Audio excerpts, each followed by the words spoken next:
All right, so we're gonna go over how to finish the triangle choke correctly. So I've seen a lot of people getting into it, but having trouble actually finishing it without kind of wasting a lot of energies in ways that aren't efficient. So lucky enough to have Bob here to give me a hand, and let's go over it. So we're not gonna spend a bunch of time on how to get into the triangle, because this is more about how to finish it. But a very common place to hit a triangle, especially in the more beginner levels, of course, is from closed guard. So we're just going to work from there. Simple pop triangle. So first things first, it helps anytime you're able to break his posture a little bit first, because one of his first defenses is always going to be to posture up and try to run away from my legs. So I also don't want to help him by leaving my butt on the floor and just kind of throwing my legs up without getting my hips up off the mat. So when you're first starting out, think about planting a foot on his hip, and as you jam the wrist in, or as he puts it in for you, trying to break your closed guard, whatever, you need to get your hips up off the ground and shoot your foot up towards the ceiling as high as you can, and then turn it and drop it parallel across his shoulders. What this also does is help me start to turn and cut the angle. Because what I don't really want to end up with is in a perfectly straight line with him, where I'm just trying to, break his posture and pull on his head.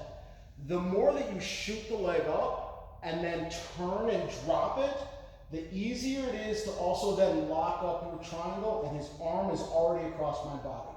So I'm going to loosen this up for just a second. So we got here, I've cut the angle part way. Even though the foot across his neck and shoulders isn't all the way in, this is perfectly fine for me to finish with once I fix it. So I'm going to take my arm on the same side that's over the top, and I'm going to grab my own shin that's across the back of his neck. I'm going to put my other foot on his hip. I cannot let go of my shin, or he's just going to posture up. Here, plant. I'm going to pull my foot to the left, and I'm going to move my upper body towards the right so that I'm almost perpendicular with him. So and then I'm going to throw this leg out, and I can cinch it all the way up. So what you don't want to do here is make the mistake of grabbing his head and cranking on it. That's not how you're going to finish the triangle. Think about choking up this leg as far as you can up on your shin. And then you can hug your knees, but what you're really doing is pulling your knees towards your chest like a crunch and curl your heels towards your butt at the same time. And that's about as much muscle as it should take.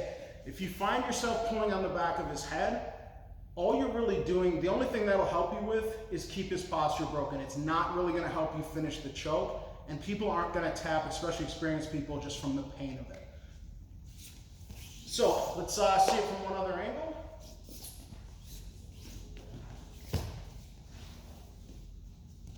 So again, this comes in.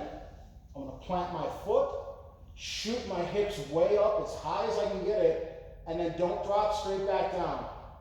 Turn and drop it across his shoulders. Follow the line of his shoulders with your shin. You'll notice this also helps push his arm across my body. If his arm doesn't come across my body, still throw this leg here, because as you get more and more comfortable with the triangle, I can finish it either way. It helps to shove it across, but it's not necessary. If I get here and it's not perfectly locked in, come, grab your shin, plant your foot on his hip, turn, cinch back up, curl your heels, drive your knees to your chest. And that's about as much muscle as it should really take once you get the triangle fully locked in. All right? Fantastic. Thanks, guys.